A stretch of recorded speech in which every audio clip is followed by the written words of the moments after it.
NIOS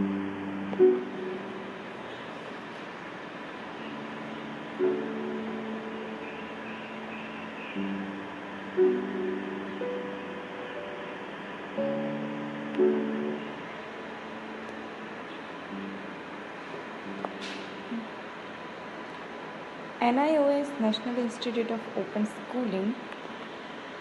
मेरा नाम सुरभि है। मैं प्रयास चैरिटेबल फाउंडेशन में आपका स्वागत करती हूँ।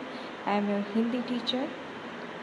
हमने 12th के चैप्टर 6 का गद्य कैसे पढ़े को देखा था। ओके, उसका इतिहास, उसका विकास कैसे हुआ, वो सब कुछ। ठीक है, तो अभी ये लास्ट पार्ट है, तो इसमें देखते हैं कि क्या है। पिछले वीडियो में पार्ट 5 में हमने देखा था कि एक गद्य दिया गया था और उसके कुछ क्वेश्चन थे, जिसके दो क्वेश्चन हमने सॉल्व किए थे। अभी तीसरे को देखते हैं। ओके, और ये गद्य कैसा था कि अगर आपको एग्ज़ाम में कोई भी ऐसा मतलब बुक से बाहर का कोई गद्य पूछ लेता है, यानी वो जो होता है ना 3-4 पैराग्राफ होते हैं और नीचे उसके क्वेश्चन होते हैं जिसके आंसर हमें ढूंढ के उसमें से लिखने होते हैं। ओके, तो अगर आपको कोई ऐसा गद्य मिल जाए कि जिसको आपने पहले कभी नहीं पढ़ा, तो आप उसको आंसर कैसे करोगे, तो वो हम सीख रहे हैं। ओके, तो तीसरा क्वेश्चन था, उसका आंसर देखते हैं।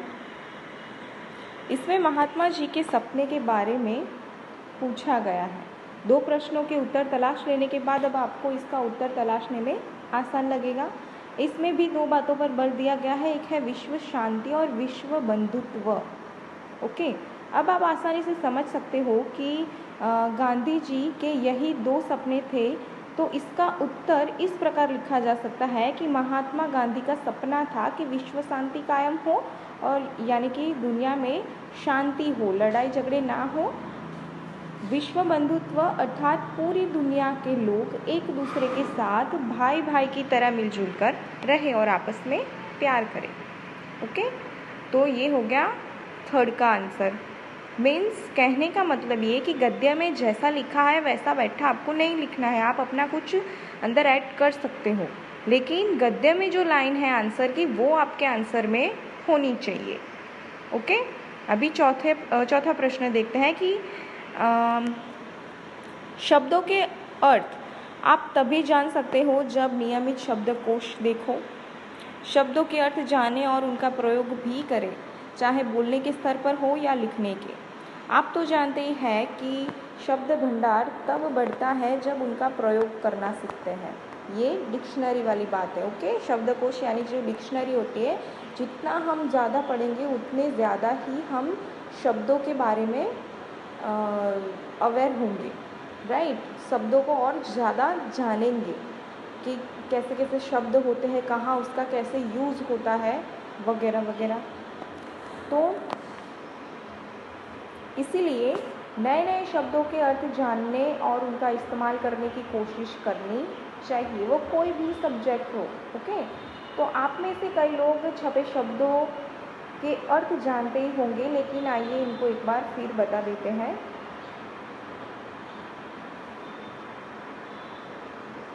यदि ये हाशिए पर दिए जा रहे हैं, आशा है कि आप अपठित पर आधारित प्रश्नों के उत्तर तलाशने का तरीका जान गए होंगे। यानी कि अपठित यानी क्या था, जिसको हमने पहले कभी नहीं पढ़ा उसको अपठित बोलेंगे। तो जो हमारे लिए नया है, अगर वो गद्य पूछ लिया एग्ज़ाम में जिस टॉपिक के बारे में हम बिल्कुल भी नहीं जानते, तो क्या करेंगे, पहले उसे शांति से पढ़ेंगे एक बार, फिर जो क्वेश्चन है उसको रिलेटेड जो क्या आंसर आ रहा है उसको देखेंगे हम, और फिर उसका आंसर करेंगे। तो यदि फिर भी मुश्किलें आ रही हैं तो आपको विस्तार से बताते हैं कि अपठित को पढ़ना कैसे चाहिए। ओके, अपठित को पढ़ना कैसे चाहिए। किसी भी गद्य को चाहे वह पठित हो या अपठित, पढ़ने का तरीका कैसा होता है, एक समान होता है। इसलिए निम्नलिखित चरणों पर ध्यान देना आवश्यक है। पहले तो आपके पढ़ने की गति क्या है, दूसरा है चिंतन मनन, तीसरा है विचारों का बोध, अंतर्निहित उद्देश्यों का समझना और शब्दकोश देखने की आदत डालना। तो फर्स्ट है पढ़ने की गति। उसको देखते हैं कि कोई भी पुस्तक पढ़ते समय आप किन बातों का ध्यान रखते हैं। क्या पढ़ते समय बीच बीच में दूसरे काम भी करते रहते हैं, कुछ सोचते या लोगों से बातें भी करते रहते हैं? अगर पढ़ते समय ऐसा करते हैं तो क्या आपने पढ़ी हुई बातें आपको पूरी तरह याद रह जाती हैं? नहीं ना जी। पढ़ते समय एकाग्रता होना ज़रूरी है। ओके, अगर आप कोई भी सब्जेक्ट पढ़ रहे हो तो आपको उसमें अपना 100% देना चाहिए, यानी कि सब कुछ छोड़ छाड़ के सिर्फ पढ़ाई पे ध्यान देना चाहिए, तभी आपको वो एक ही बार में याद हो जाएगा।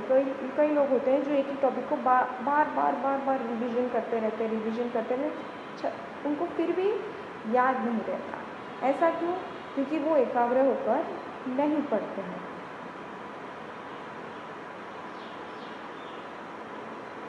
अगर आपका ध्यान दूसरी तरफ होगा तो पढ़ी हुई चीज़ें ठीक से याद नहीं रह पाएंगी। इसी तरह अगर पढ़ने की आपकी गति ठीक नहीं होगी तो एक ही पाठ को पढ़ने में आपको काफ़ी समय लग जाएगा। तो इसीलिए पढ़ने के लिए ज़रूरी है आपकी तेज़ गति और पाठ को पूरी तरह समझते हुए पढ़ना। समझ गए? पढ़ने का तेज़ गति से पढ़ने का मतलब सिर्फ ऐसा नहीं कि सिर्फ पढ़े जाओ, लेकिन आपको जो पढ़ रहे हो उसका मतलब भी समझ में आना चाहिए। तो पढ़ते समय निम्नलिखित बातों का ध्यान रखना ज़रूरी है कि पढ़ते समय पूरा ध्यान आपका पाठ में केंद्रित हो। जल्दी जल्दी पढ़े और मन में पढ़े, बोलकर या देर तक रुक कर नहीं पढ़ना चाहिए। जहाँ भी कोई बात समझ में नहीं आती या लगे कि पीछे पड़ी हुई कोई बात छूट गई है तो वहीं रुक कर उसे पूरी तरह समझने की कोशिश करनी चाहिए। ठीक है, अगर कोई शब्द ऐसा आ गया कि जिसको आपको नहीं पता कि इसका अर्थ क्या होगा, क्योंकि कोई ऐसी लाइन या ऐसा सेंटेंस आ जाता है जिसकी वजह से हमें आगे बढ़ने में मुश्किल होती है कि इसका अर्थ नहीं समझोगे तो आगे क्या समझोगे, राइट? तो पहले जो जहाँ अटके हो उसको रिवाइज करो, उस अंश को बार बार पढ़ो और पूरी तरह समझने के बाद ही आगे बढ़ो। जहाँ आवश्यक हो और सुविधा उपलब्ध हो, पाठ से संबंधित संदर्भ को भी समझना या दूसरी पुस्तकों या माध्यम से जानने का भी प्रयास करना चाहिए। सेकंड है चिंतन मनन।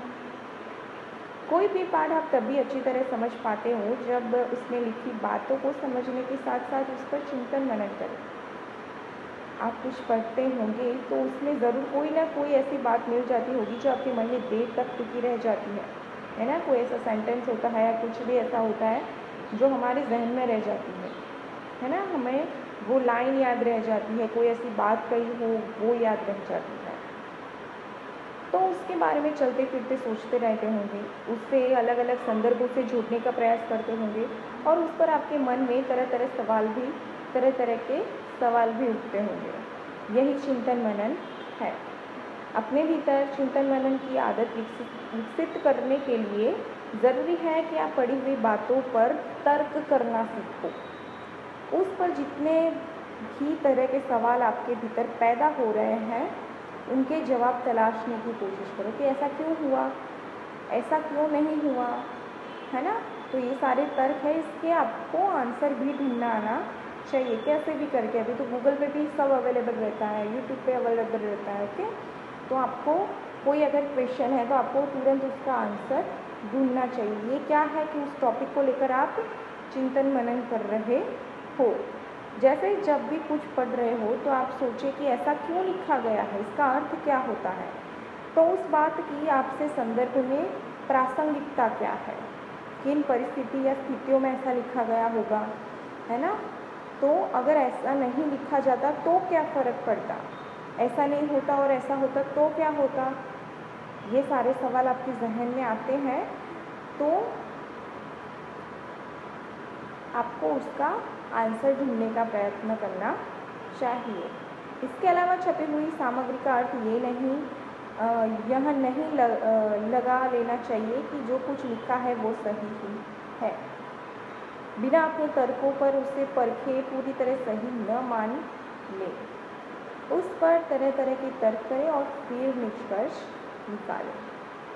इस तरह तर्क करने से आप पाठ को न सिर्फ चीज़ों को अच्छी तरह समझेंगे बल्कि वह पाठ आपके मन में काफ़ी समय तक बना रहता है।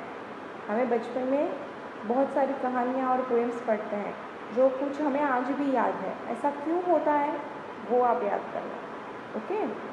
तो उसमें कई बातों का बोध अच्छी तरह से हो सकता है। गुजरता हुआ पतवार तक पहुंचता है। यही कारण है कि नाव के पीछे के हिस्से की तुलना में बीच के हिस्से के बारे में प्रश्न का उत्तर देते समय लोग कम समय लगाते हैं, और इसी से हमें पता चलता है कि एक बार जब हम मानसिक आकृति बना लेते हैं तो उस पर उसी तरह नज़र दौड़ाते हैं जैसे कि एक वास्तविक आकृति। इन शॉर्ट यहाँ पे कल्पना की बात करी गई है कि आपका जो इमेजिनेशन है वो स्ट्रांग होना चाहिए।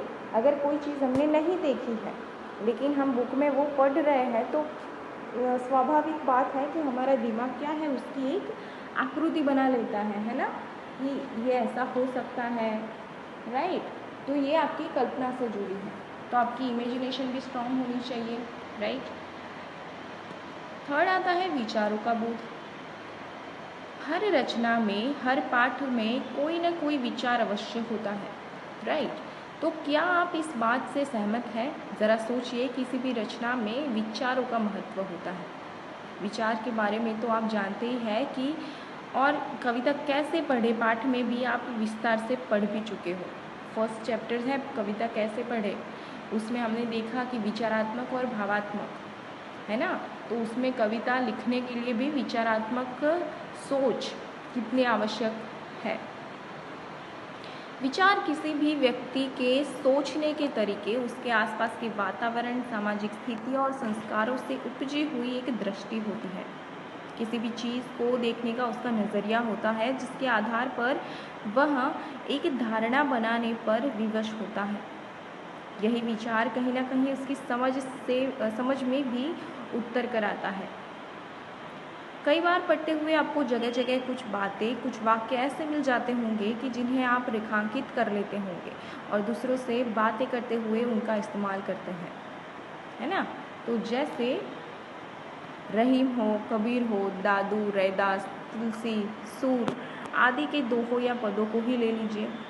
हम इनके दोहे या पद हो, कोई मुहावरे या हो, रूढ़ि प्रयोग हो, उसको हम अपनी रेगुलर लाइफ में भी किसी ना किसी के ऊपर यूज़ करते हैं, है ना। तो अगर हमारी जो कोई पढ़ी हुई चीज़ है वो अगर हम अपनी रियल लाइफ में भी यूज़ करते हैं तो लोग उनका प्रायः बातचीत में इस्तेमाल करते हैं, यानी उनमें कोई ना कोई विचार ऐसा तो ज़रूर होगा जो आपके मन को छू लेता है। पुस्तक पढ़ते समय लेखक या कवि के इन विचारों का भी बोध आवश्यक होता है। विचारों का बोध आपको सिर्फ पढ़ लेने से नहीं हो पाता जब आप उन्हें अपने परिवेश, वातावरण और स्थितियों से जोड़कर देखते हैं। कोई हम समझ लीजिए, कोई हम कहानी पढ़ रहे हैं या कोई हम पोएम पढ़ रहे हैं, ओके। तो हमें कवि ने क्या फील लेकर उसे लिखा होगा वो हम फील कर सकते हैं। उसने क्या सोच के वो लिखा है वो हम फील कर सकते हैं। क्यों कर सकते हैं? क्योंकि उसकी वैसी ही कुछ जुड़ी हुई बात होती है जो हमसे या हमारे जीवन के किसी किस्से से रिलेट कर जाती है। समझ रहे हो? तो यही बात होती है कि हम उससे रिलेट कर सकते हैं।